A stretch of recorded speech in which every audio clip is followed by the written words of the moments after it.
Hey everyone, and welcome back for another deep dive. Today, we're going to be talking about something that's really captured a lot of people's imaginations. We're diving into the 1997 Alien interview. Now, you might have heard about this before. There's a video out there that supposedly shows an actual alien being interviewed. Right. And we've got some really, really interesting stuff to share with you guys today. We've been looking into a guy named Jon Stewart. He actually spent the last 5 years investigating this footage and trying to get to the bottom of it. And he approached this whole thing with a lot of skepticism. Yeah. So his findings are even more impactful. Yeah, what's so fascinating is that he wasn't like a UFO enthusiast or anything like that. I mean, the guy was a businessman. Mm-hmm. He was a pro wrestler for a while. So, he wasn't predisposed to believing in this sort of thing. Yeah. He came at it from a very grounded perspective. Exactly. I mean, we wouldn't think of a pro wrestler being like the ultimate alien investigator. Yeah. Here we are. And, you mentioned skepticism. He said when he first saw this video, he was just completely bewildered. I mean, the footage itself is grainy. It's almost amateurish. Yeah. But you can clearly see, high-ranking military personnel just kind of casually standing around while there's this alien, like a real live alien, and it's coughing up this black foam and struggling to breathe. It's bizarre footage. And the thing is, it's not just the coughing and the military presence. There was this strange monitor attached to the alien. Have you ever seen anything like that? I have not. It was unlike any medical equipment John had ever seen. And that really sparked his curiosity. It became the starting point for his entire investigation. So we've got this mysterious monitor, we've got an alien in distress, we've got military guys just hanging out. Right. Did John, run to the media with this? What did he do? Well, John, being a businessman, he decided to investigate first. He wanted to figure out what he was dealing with. So he starts reaching out to all these experts, people who specialize in medical technology, PhD candidates. He even contacted folks at Hewlett-Packard and NASA. Wow. Trying to figure out what this bizarre monitor could be. So what did they say? Did anyone recognize this thing? Nope, not a single one. And get this, they all agreed that it wasn't just some obscure piece of tech. This monitor was custom built, a one-of-a-kind device, potentially even designed with the aliens' help to facilitate communication. You're kidding. Nope. So they're saying the alien might have helped design its own medical equipment. That's what it looks like. That's wild. Okay, hold on a second. This video had to come from somewhere, right? Who leaked it? That's where the story gets even more interesting. The source of the video is this guy named Victor. At least that's what he calls himself. He claims to be a former government scientist, and he says he worked at this top-secret facility called S4, near Area 51. Oh, wow. But Victor was super secretive about his identity, which made a lot of people suspicious. Yeah, I mean, if I was leaking top-secret alien footage, I wouldn't want my name out there either. So how did he get this video out? He actually worked with a small production company in Hollywood. They ended up releasing a documentary featuring the alien interview. But it didn't get much attention at the time. So the documentary flopped. Did Victor just disappear? He did for a while. For 10 years, he went completely off the grid. And then in 2008, he suddenly reappears. And he's angry. Angry. Yeah, angry that researchers hadn't taken the video seriously. Wow, that's really strange. It is. It's almost like he wanted people to believe him. Yeah, why would a hoaxer be upset that people weren't paying attention to their hoax? Exactly. Okay, so we've got this bizarre video, a shadowy leaker, a custom-built alien monitor that no one can explain. Right. And this is where Jon Stewart really starts digging deeper, Yeah, right? got it. John couldn't shake the feeling that this monitor was the key to the whole mystery. Okay, so he starts trying to track down the manufacturer. He did, but that led nowhere. His big break came in a totally unexpected way. After talking about his findings on a radio show, he was contacted by several whistleblowers. Really? Yeah, and one of them had a connection to the Defense Intelligence Agency. Wait, the DIA? Uh-uh. Isn't that the agency that supposedly took over the alien program from the Air Force back in the 60s? That's the one. And this connection to the DIA just blew the whole thing wide open. Yeah, this suggests that the program is way more secretive than anyone thought. It's embedded deep within the intelligence community. Exactly. So now John is talking to someone who claims to have inside knowledge of this super secret alien program. Where does this lead him? Well, buckle up because this is where it gets really crazy. John's DIA contact sends him a bombshell, a transcribed memo detailing an internal investigation. into how that alien interview footage was leaked from Area 51. You're kidding me. A leaked memo from Area 51, what did it say? Well, it confirmed the exact date and time of the interview. It described the alien as a clone biological entity from Zeta Reticuli. Zeta Reticuli. Yeah, it's a star system about 39 light years away. Some people believe that's where these aliens come from. Wow. And here's the craziest part. It listed the names and ranks of every military person present during the interview. Are you serious? They had a list of names. They did. So what did John do with that? Well, John is nothing if not thorough. He spent the next 6 months verifying every single name on that list. Wow, how did he even do that? He scoured online records, contacted widows of deceased personnel. He even built a rapport with a retired vice admiral. A vice admiral? Yeah. Did he confirm anything? Sadly, no. The moment John mentioned the investigation, the vice admiral ghosted him. Wow. It's almost like someone warned him to stay silent. That's creepy. But even if the vice admiral didn't talk, the fact that John could verify any of those names, that lends a lot of credibility to this whole memo. Absolutely. Each confirmed name made it harder to dismiss the memo as a hoax. Think about it. These are high-ranking military personnel, risking their careers and reputations to corroborate this information. Yeah, what were they trying to protect? That's the million-dollar question. Okay, so we've got this list of names, but you mentioned earlier that there was a turning point in John's investigation. Something about a famous alien abduction author. Oh, yeah. You're thinking of Whitley Strieber. Whitley Strieber? The guy who wrote Communion. Oh, right, the book about alien abductions. What does he have to do with all of this? Well, John stumbled across a video of Strieber describing his own alleged abduction experiences. Yeah. And guess what he claims to have seen during one of these abductions? No way.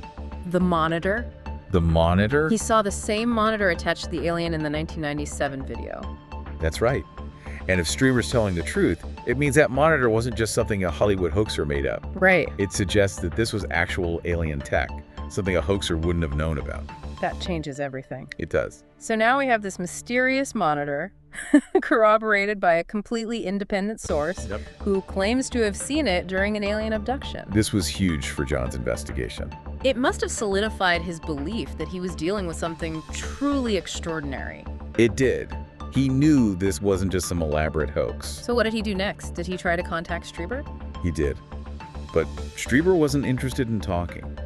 He'd been ridiculed and disbelieved for so long, he didn't want to get involved in another controversy. I can understand that. But even without Strieber's cooperation, John knew he was onto something big. This is where it gets even more intriguing, right? You mentioned something about a code and a shadowy intelligence agency. Oh yeah, remember those numbers on the film? 27 and DNI? I remember seeing those in the documentary. What do they mean? Well, 27 was actually code for Yankee White. Yankee White. The highest security clearance level, needed to access Area 51 and other top secret facilities. Wow. Finding that code on the film, especially after everything else John had uncovered, it was like an owner's signature. Right. It confirmed the video's authenticity and its level of classification. Okay, so Yankee White top secret clearance. Got it.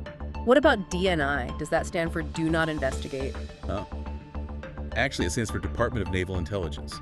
Wait a minute, the Navy. I thought this was all about the Air Force and the DIA. That's what most people think.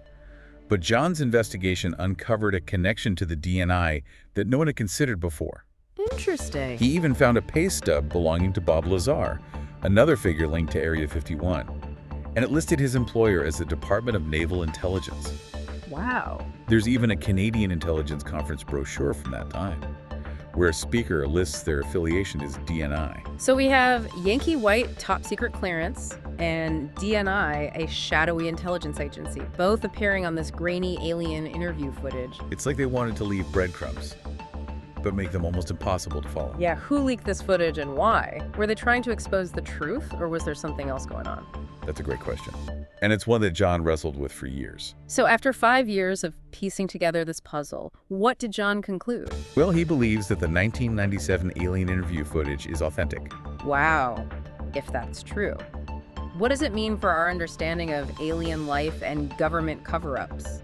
That's what we're going to dive into in part 2 of our deep dive. Let's wait. So if this footage is the real deal, are we saying the government has been hiding evidence of aliens for decades? It's not just about hiding it. John uncovered information suggesting they've been actively involved with these beings, running covert programs, studying them. It's kind of terrifying when you think about it. I mean, we see that alien in the video. He's clearly not doing well. Right. And then there's that other stuff John found. About the alien body? Yeah, hundreds of them, supposedly being stored in different places. It's like something out of a horror movie. It definitely raises some big ethical questions. If these beings are intelligent, sentient, do we have the right to treat them this way? To experiment on them, lock them up. It's messed up. It is a disturbing thought. We get so caught up in the technology, the secrets, we don't stop to think about the should. Exactly. Like, just because we can do something doesn't mean we should. And that's where things get really dangerous. If we approach alien life with this need to control, to exploit. It's a recipe for disaster, right? Exactly. We end up creating the very threat we fear. We assume the worst, and then we act in ways that make the worst more likely to happen. It's a vicious cycle. But I guess the good news is we have a choice, right? Absolutely. We can choose fear or curiosity, aggression or compassion. It's a defining moment for humanity. It's kind of mind-blowing, though. John, a former wrestler, he stumbles into this whole alien investigation thing. It's not your typical career path. He wasn't a scientist, he didn't have government connections, but he ends up uncovering this massive secret. You know, John said this was the hardest thing he'd ever done. Harder than wrestling, harder even than dealing with his mother's death. Really? He was constantly getting these weird messages. What kind of messages? Cryptic stuff, threats sometimes. He was sure his phone was tapped. He thought he was being followed, right? Oh, he was positive. That must have been terrifying. It shook him up, for sure, Yeah. but he never considered giving up. So he puts himself through all of that and uncovers this huge story. Then what? Well, he knew he had to tell someone. Did he try to go to the press? He did. He reached out to some big names. Even the New York Times, I think. Yeah. They all turned him down. Seriously, they didn't believe him. They thought it was too out there, too far-fetched. Wow. So what did he do? Well, he eventually found a home for his story on AmericanThinker.com. American Thinker. That's a pretty conservative website. It is. I wouldn't have pegged them as the alien disclosure types. It does seem like an odd fit, right? But hey, whatever it takes to get the truth out there. Exactly. So he publishes the article. He lays it all out there. Uh-huh. The alien interview, the monitor, the DIA, being spied on, the whole 9 yards. Talk about brave. Knowing that it would be out there for everyone to see. He knew people would doubt him, call him crazy even. But he did it anyway. He felt people had a right to know. So he publishes this article, but he doesn't stop there, right? Nope.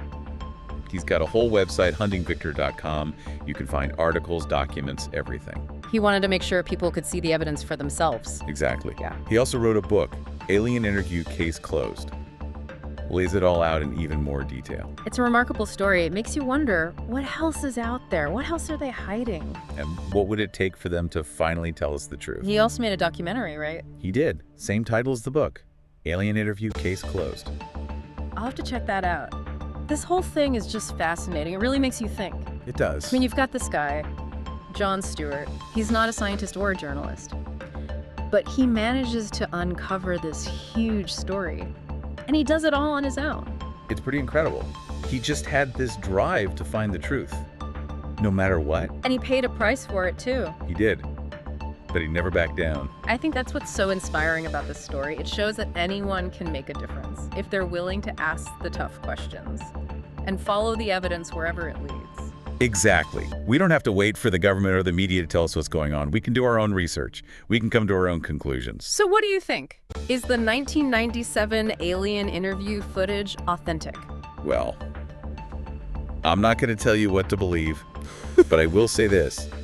Jon Stewart's investigation is one of the most compelling I've ever seen. It really makes you question everything you thought you knew about the world. It does. And it's a reminder that the truth is often stranger than fiction. So if you're interested in learning more about this case, I highly recommend checking out Jon Stewart's work. You can find it all on his website, huntingvictor.com. That's huntingvictor.com. And be sure to let us know what you think. We always love hearing from you guys. Well, that's it for this week's Deep Dive. Thanks for listening. Until next time.